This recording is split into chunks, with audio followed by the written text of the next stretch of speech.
सोम को अपनी गलती का एहसास था, इसलिए उसके प्रायश्चित के लिए राजमाता ने उसे दंड दे दिया था। सोम वहां से जा चुका था, लेकिन उसके जाने के बाद राजमाता ने कौशला देवी के ऊपर तंज कसा। राजमाता की आवाज सुनकर सम्राट बिंबिसार का ध्यान कौशला के ऊपर गया। उसे देखते ही उनका क्रोध सातवें आसमान को छूने लगा। उनके अंदर के क्रोध का ज्वालामुखी का लावा उफान मारने लगा। इस स्थिति में कब उनका हाथ आम्रपाली के हाथ से छूट गया वो समझ ही नहीं पाए, लेकिन आम्रपाली ने इसे भांप लिया था, पर उसने कोई भी प्रतिक्रिया नहीं दिखाई। अगले ही पल राजमाता ने सम्राट से कहा, पुत्र आम्रपाली ने हमसे न्याय की मांग की थी, जिसे हमने पूरा किया, लेकिन अब बात तुम्हारी और तुम्हारी पत्नी की है, तो बताओ क्या सोचा है तुमने? तब सम्राट ने अंतेनाग को आदेश देते हुए क्रोध में ठहर कर कहा, अंतेनाग, रानी कौशला देवी के भाई त्रिलोक सिंह को अभी इसी वक्त यहाँ लेकर आओ, चाहे जिंदा या मुर्दा। ये सुनते ही कौशला देवी ने तुरंत डर कर अपने मुख पर हाथ रख लिया। सम्राट के क्रोध के प्रकोप के बारे में सोचकर ही उसके शरीर ने जवाब देना शुरू कर दिया था। तो वहीं अंतेनाग ने सिर झुकाकर सम्राट से कहा, वो हमारी गिरफ्त में है सम्राट। कहते हुए अंतेनाग ने विशाखा की तरफ इशारा किया। तभी विशाखा तुरंत हाँ में सिर झुकाकर वहां से चली गई। उसके जाते ही सम्राट ने कौशला देवी को घूरते हुए कहा, हमें लगा था तुम्हें सिर्फ और सिर्फ आम्रपाली से तकलीफ है, लेकिन नहीं, जब से तुम हमारे जीवन में आई हो तब से तुमने उसमें आग लगाने की कोशिश की है। हमारे जीवन की सारी खुशियों को उजाड़ कर रखने की कोशिश की है कौशला देवी। सम्राट ने पहली बार अपने मुख से बिना रानी संबोधन के कौशला देवी को पुकारा था, जिसे सुनकर कौशला ने सम्राट की तरफ मायूस नजरों से देखा। सम्राट का क्रोध देखकर रानी चेलना भी बुरी तरह से डरी हुई थी। वो मन ही मन भगवान से प्रार्थना कर रही थी। उसने अंदर ही अंदर बुदबुदाते हुए कहा, हे प्रभु, पूरे 108 नारियल चढ़ाएंगे, लेकिन आज हमें सम्राट के प्रकोप से बचा लेना। कान पकड़ते हैं, आज के बाद दोबारा कभी भी कोई भी षड्यंत्र नहीं रचेंगे। और वैसे भी रानी कौशला देवी जितना तो हमने कोई भी षड्यंत्र नहीं रचा। कृपा करना प्रभु, बचा लेना। कौशला देवी हमारे बारे में कुछ ना कहे। हम वचन देते हैं आज के बाद कभी भी सम्राट के सिंहासन की तरफ देखेंगे भी नहीं। वचन देते हैं कि कभी उनके रास्ते में नहीं आएंगे, लेकिन हमें बचा लीजिए। अगले ही पल सम्राट ने कौशला देवी से कहा, रानियां तो वो होती हैं जो अपने साम्राज्य के लिए मर मिटने को तैयार हो जाएं। साम्राज्य पर आने वाले संकट के लिए सम्राट के साथ खुद ढाल बनकर खड़ी रहती हैं। लेकिन आप रानी कहलाने के लायक ही नहीं हैं। आपको तो आपके हर एक षड्यंत्र की सजा हम देंगे, लेकिन उससे पूर्व आपने जो भी कुछ किया है उसके लिए आपको क्षमा मांगनी पड़ेगी। ऐसा कहते हुए सम्राट ने आम्रपाली की तरफ देखा और फिर कौशला देवी से कहा, आम्रपाली ने आपका क्या बिगाड़ा था जो आप उन्हें मगध से हमसे दूर करने पर तुली हुई थी? आम्रपाली ने भले ही बड़े राजमहल में जन्म नहीं लिया, लेकिन उन्हें पता है कि एक रानी का दायित्व क्या होता है। वो जानती है कि एक राजकुमारी के मन के भाव क्या होते हैं। रानी कौशला देवी, आपको आम्रपाली से क्षमा मांगनी पड़ेगी, वो भी सिर झुकाकर। आम्रपाली के सामने सिर झुकाना कौशला देवी को मंजूर नहीं था। उनके अंदर बैठा सम्राट की रानी होने का अहंकार उन्हें ऐसा करने से रोक रहा था। वो घूरते हुए आम्रपाली की तरफ देखने लगी। आम्रपाली को भी ऐसा करना उचित नहीं लग रहा था, इसलिए वो सम्राट से कहती है, नहीं सम्राट, इसकी कोई आवश्यकता नहीं है। सम्राट ने आम्रपाली की बात खत्म होने से पहले ही उसे बीच में रोकते हुए कहा, आम्रपाली, आज आप कुछ भी नहीं कहेंगी। पिछली बार तो आपने इन्हें बचा लिया था, लेकिन आज नहीं। आज पानी सिर से ऊपर जा चुका है। कहते हुए सम्राट ने कठोर स्वर में कौशला से कहा, लगता है आपको सुनाई नहीं दिया कौशला देवी। आम्रपाली के सामने सिर झुकाइए और माफी मांगिए। राजमाता को सम्राट का निर्णय उचित लग रहा था। वो कौशला देवी को घृणा भरी नजरों से देख रही थी, मानो वो भी चाहती हूँ कि वो आम्रपाली से क्षमा मांगे। कौशला देवी के पास कोई दूसरा विकल्प नहीं था।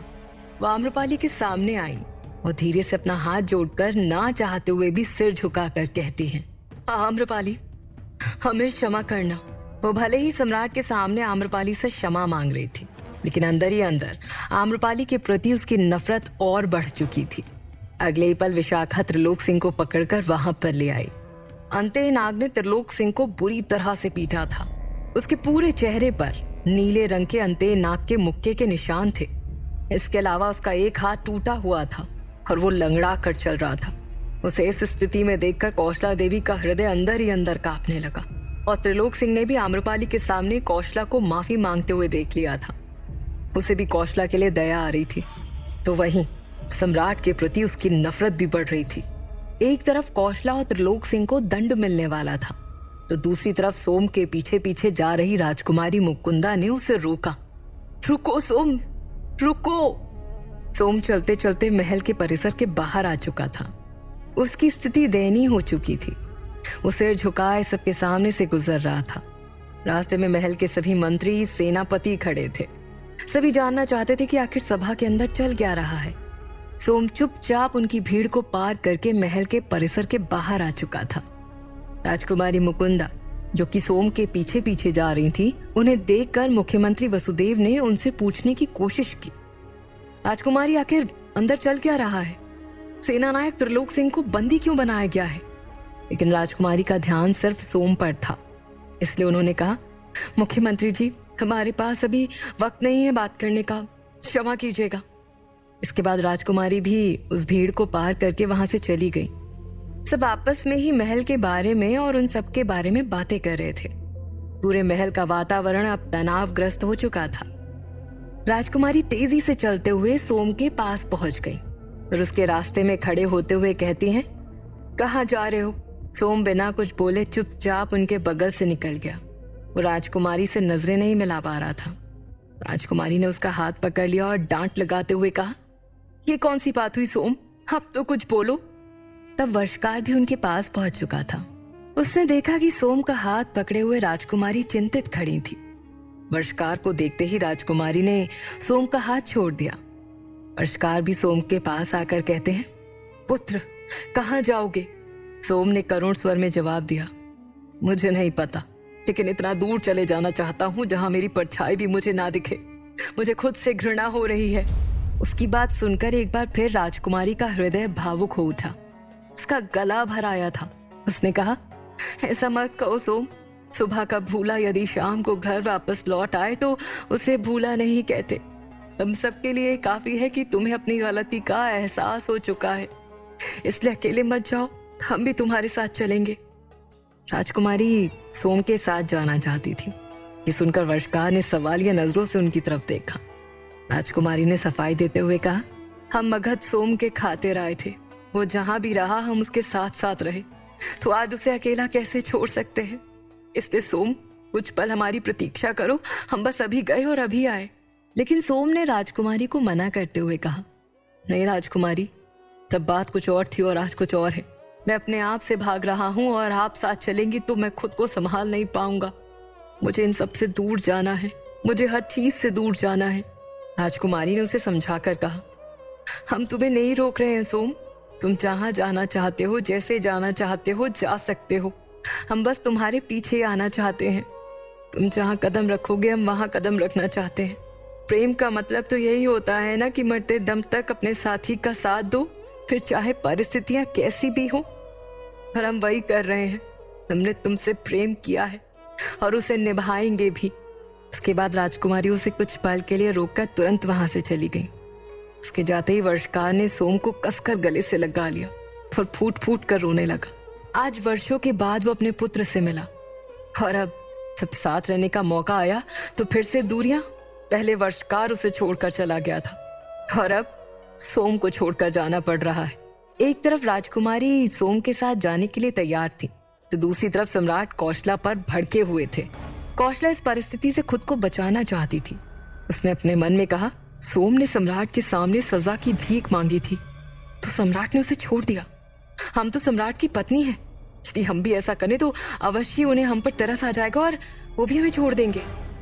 ये सोचकर कौशला ने तुरंत सम्राट के सामने आकर उनके पैर पकड़ लिए और सोम की तरह गिड़गिड़ाते हुए रोने लगी और कहा, सम्राट, हम आपसे क्षमा मांगने के लायक तो नहीं, लेकिन सजा के लायक अवश्य हैं।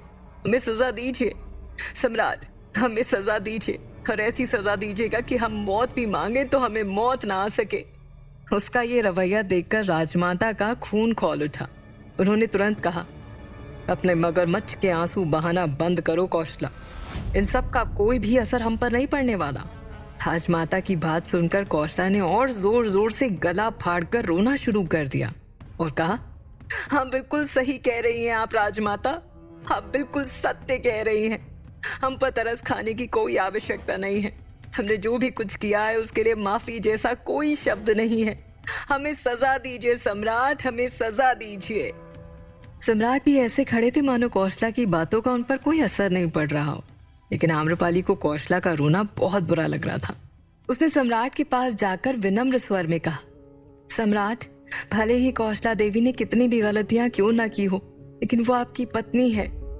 आम्रपाली की बात सुनकर सम्राट उनकी तरफ हैरानी से देख रहे थे और कहते हैं, आम्रपाली, आप किसके लिए सिफारिश कर रही हैं?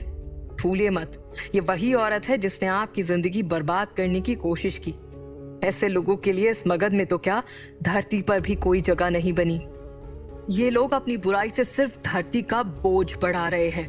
ये तो इनकी किस्मत अच्छी है कि हमने इन्हें अभी तक जिंदा रखा है, अन्यथा हमारी तलवार कब का इन दोनों की गर्दन पर चल चुकी होती। सम्राट की बात सुनकर कौशला देवी को एहसास होने लगा था कि उनकी सारी कोशिशें नाकाम हो रही हैं। सम्राट पर उनकी बातों का कोई भी असर नहीं हो रहा है।